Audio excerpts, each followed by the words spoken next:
The state of Maryland paid enslavers a compensation to get them to accept that slavery was ending. And there's this new article that just came out from legal historian Amanda Kleintop that tells us how much they were paid and what that did to the formerly enslaved. Let's dive in. So, in Maryland, just like in Tennessee, enslaved people were still legally enslaved after the Emancipation Proclamation, right?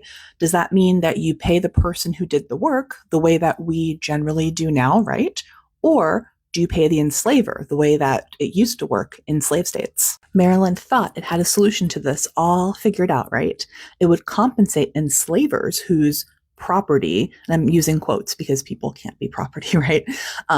Were working toward the wartime cause, right? That later left the door open, though, to compensating enslavers who stood to lose their slaves when universal emancipation finally hit. Now, here's where it gets interesting, right? It created these really interesting politics of loyalty, right? Because those enslavers who wanted that payment had to perform loyalty to the Union and not to the Confederacy, and they had to find people who could vouch for that loyalty. Now, as the war played out, that caused more and more friction, right? Because it was a war over slavery.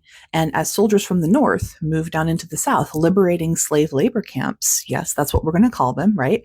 They would write home just completely shocked at what they were finding. Then, once it was legal for formerly enslaved people to join the military, like Robert Riley over here, right? A lot of these Northern white soldiers fought alongside Black people and saw them as equal people instead of property for the first time, right?